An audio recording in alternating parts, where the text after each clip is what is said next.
ahead, Keri. Go ahead, Keri. Go ahead, Keri. Tell her like it is, boy. Ah. Welcome to the show.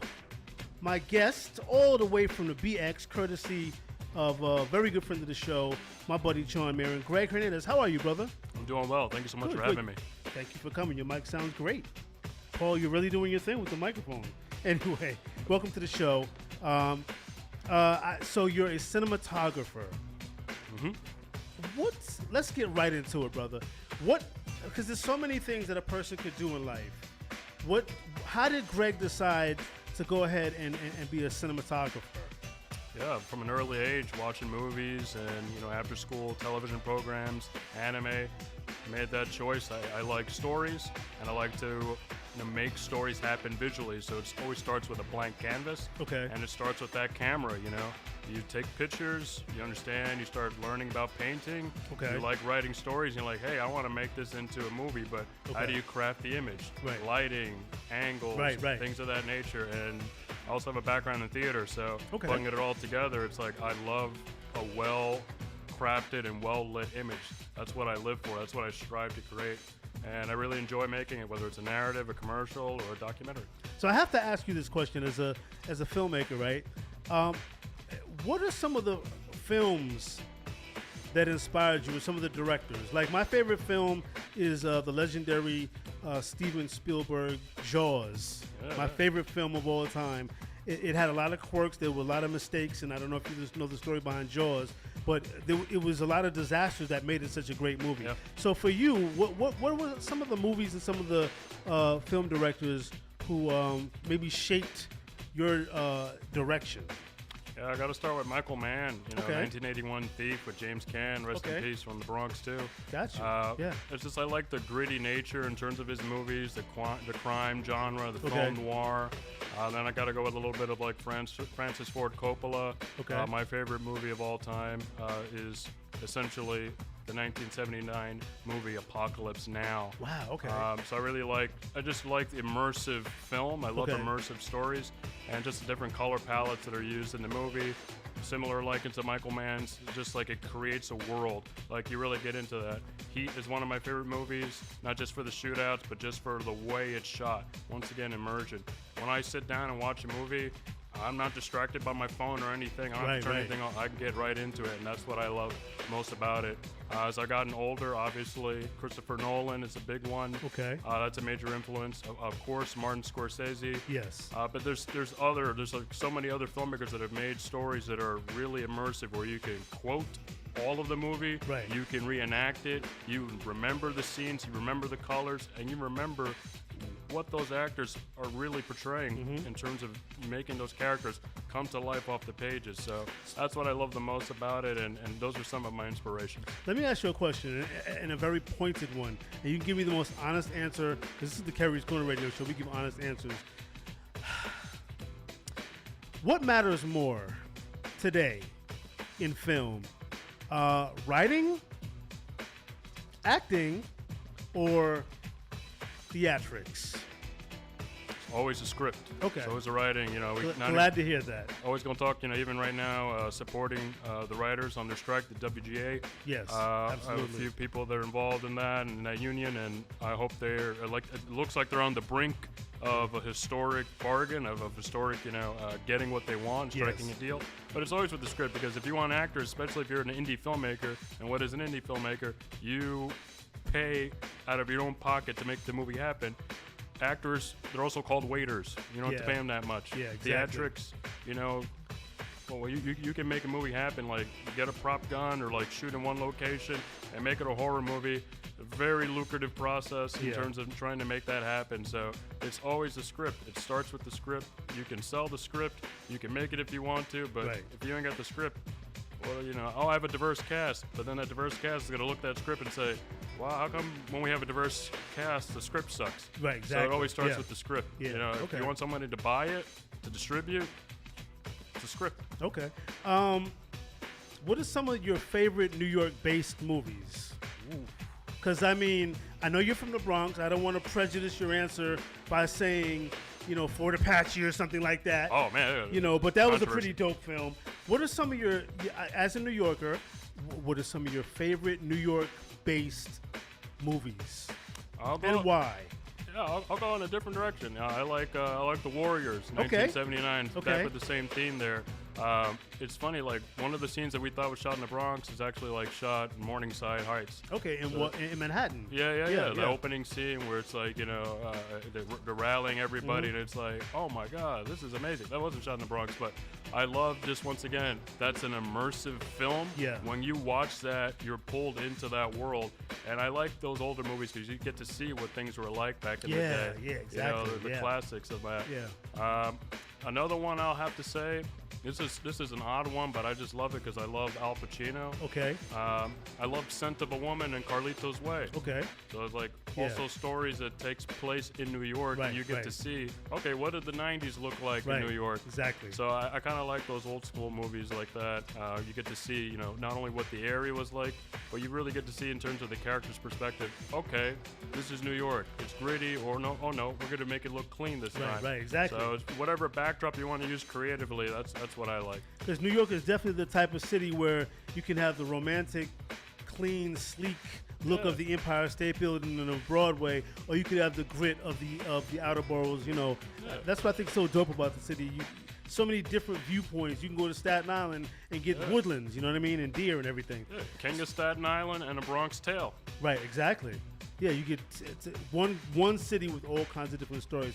We're going to get into our music mix, our artist spotlight, and we're going to come back in the second hour and really get into what makes Greg Hernandez tick in terms of his personal work. Because you've done a lot of stuff yourself, and you got a lot of stuff going on, and we want to talk about it. All right, so we're going to get into that in our next hour. When you put up the X, what does that mean? When you put the two arms up in the X formation in front of your chest, what does that indicate, Greg? Hey, you're throwing up the X, what's the last letter in the Bronx? The Bronx. You're throwing up the X. Yes. Representing the borough. Yes, and I'm saluting the borough that I once lived in. 6 years I lived in the Bronx. I lived on Bathgate Avenue and Boynton Avenue. Yeah. So I know the BX very well. So speaking of the BX, you have plans for launching the Bronx Independent Cinema Center, and I'm excited to talk to you about that. What's happening up there in the Bronx? What are you putting up there? Because there's a lot happening. The 50th anniversary of hip hop, the Universal Hip Hop Museum. Mm-hmm. You're going to be adding the Bronx Independent Cinema Center. Tell me about that. Yeah, there's a lot of development going on in the Bronx, and you said where you lived for 6 years. That's the address near one of the movie studios in the Bronx. Well, which one, Boynton or Bathgate? Boynton. Boynton Avenue in the Southeast Bronx. Okay, sounds good.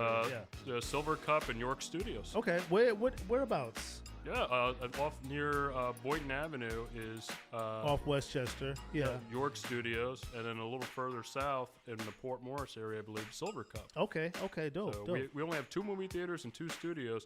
We don't have an indie movie theater. Right. If I want to get inspired without having to leave my borough and watch an indie, a local, a foreign, or art house movie, I got to go outside of my borough. Why is that? We don't have an incubator where we teach people the second half of business in terms of filmmaking. What's the business side of filmmaking? Basically, what happens after you get your film done. Right. What's next? Exactly. Oh, I had my screening in my community. I got it into some festivals. Now what? What's the next project? How do you get funding? It's the business side, not just the art or the technical side. There's a lot of that. Right. How do you, if you're an indie filmmaker, an independent filmmaker, what does that mean? That means you finance your own projects. Right. Okay. And that's what we want to bring. We want to bring an independent cinema center. Operative word is center for the community. Professional development and community engagement. Exactly. So that way people can go watch movies that are not just the movies under the stars in the park or the Marvel or the Netflix stuff. It's like you go watch something, oh, this is Black Girl from 1966. Oh, wow, they're showing some real stuff here. This is great. And I can go take a workshop or a class. I can learn how to write my film business plan. I can learn how to navigate the film festivals and yada, yada, et cetera. What helps you?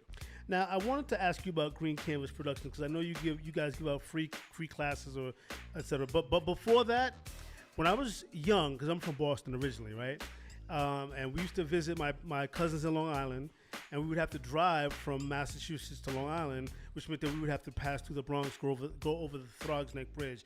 And I used to always see the Whitestone Cinema. Right. What happened to that? Is that doesn't exist, I guess? That's been gone. Funny. 10 years ago. It's been 10 years since it's been 10 years? Yeah. Okay, what? So, wait, it was open when I lived in the Bronx? Okay. I didn't know that. I I thought it would close for like forever. It's only been 10 years since it closed. Why did it close down like that? It would appear to have been a prime spot for a movie theater. Do you know? It's similar to what happened in Washington Heights with their movie theater on 181st near Wadsworth and between Broadway and Fort Wash. In Upper Manhattan, yeah. Well, what happened? Similar thing is we have our own spot, but we don't take care of it. We don't make sure it's better, and then not enough people go there consistently, and then guess what? There's not enough of an emphasis to say, hey, we need to keep that space open. Okay. Nobody's contacting your elected officials, your community boards, none of that. So then what happens? Oh, we're not making enough money. All right, we're going to tear it down. Is it going to become a condo or something else? Something else. Storage. There's always storage facilities in New York City, right? So Green Canvas Productions, that's a video production company that you are the CEO of. You guys put together commercials and explainer videos. What is an explainer video, Greg? Yep. It's basically a video that saves you 30 seconds of time of having to explain what your business is. So when you're trying to pitch to somebody, it's like, hey, can you tell me what this is about? Hey, here's this video. And it's also a great video they can utilize when you're pitching. So if it's for funding or for marketing, you're trying to get sponsorship, you include that with your pitch. Damn, okay. And how do people get in touch with you if they want to get one of those explainer videos? You go to our website, greencanvasproductions.com, you go over to the contacts page, and you can get a free 15-minute consultation meeting. And that way, that's pretty dope. We know, okay, you fill out a form, we know what your budget is. If you don't know your budget, we'll still meet with you. We want to know what your project details are so we can prepare to meet with you and assist you. Because what separates us from like a videographer or somebody else is essentially we provide solutions through video content. Right. We'll understand, okay, you're trying to do this. What are you trying to succeed at? Okay, I want to increase my business by this percentage or get this client or this target audience. Okay, we'll work with you to help you maximize your ROI through video content.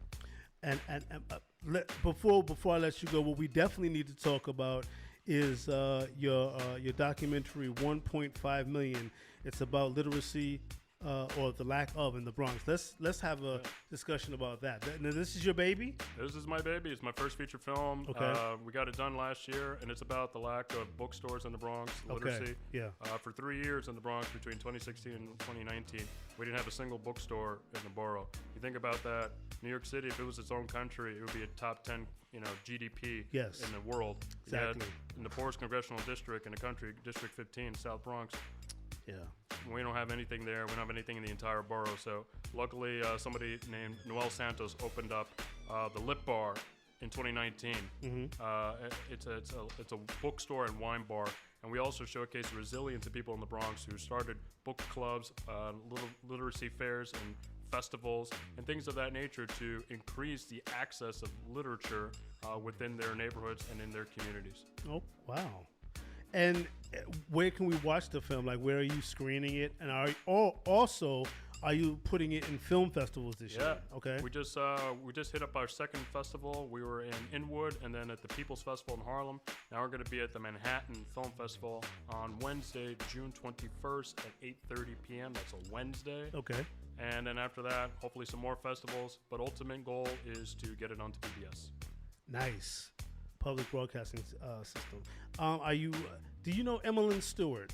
Yeah, Emmeline Stewart she operates the first Afro-Latina owned cinema in the city. That's Love right. it. Love going to Greenpoint. Yep. Stewart Definitely. Cinema and Cafe. Stewart That Cinema. is. Emmeline is definitely friends of the show. She actually screened our documentary, Keri's Korner, 10 Years Behind the Mic, which was a 10-year anniversary film that we screened on April 1st this past year at the theater. I want to make sure that you knew her, because you gotta keep in touch with her. So are you doing the October Film Festival with her? I'm trying to. Okay. Definitely put you in touch with some other people who I know, especially the Sitter Awards, which is a dope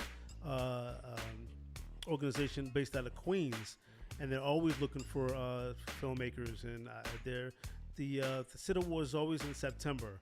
So before you leave the studio, I'm definitely going to put you in touch with the people at the Sitter Awards. Thank you. Networking is very important, brother. It's everything. definitely.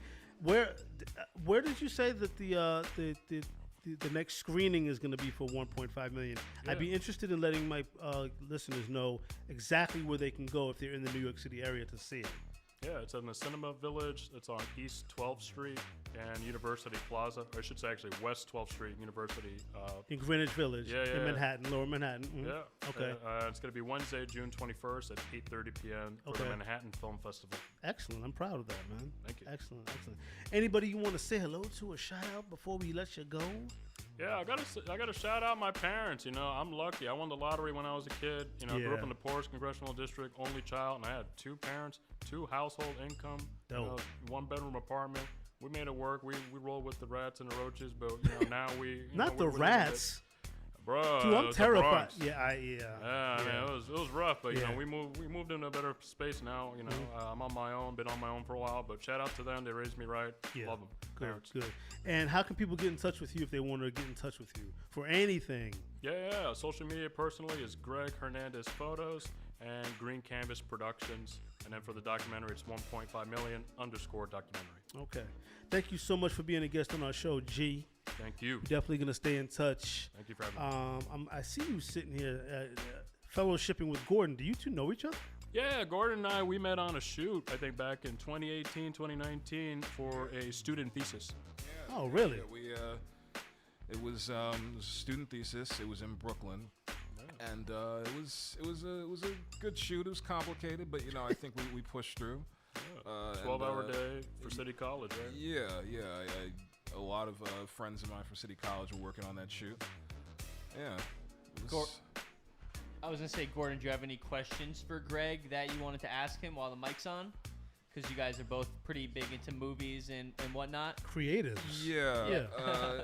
Earlier I mentioned like. That's funny. I mentioned like a list I made like on like the site Letterboxd to Greg. Yeah. It's kind of like IMDb for those who don't know.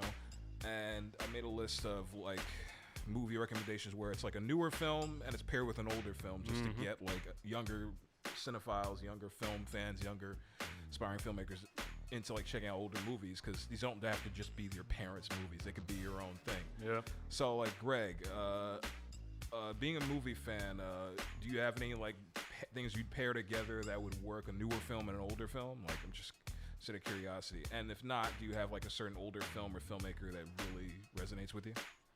In terms of the pairing, that's kind of hard to say. I don't have an answer for that one, but for older movies, you know what? I actually do have a pair. The Scarface movies, Paul Muni, you know, 1930, I believe it was 1931. 32. And then 1932. Yeah, Howard Hawks. And then the 1983, you know, Brian De Palma version with, you know, Pacino. So that's like a nice pairing where you get to see both older, you know, an older version. Or I'd say both older versions, because both of them were before I was born. Yeah. Nice. All right. Keri's on a wheel, show you just what you were made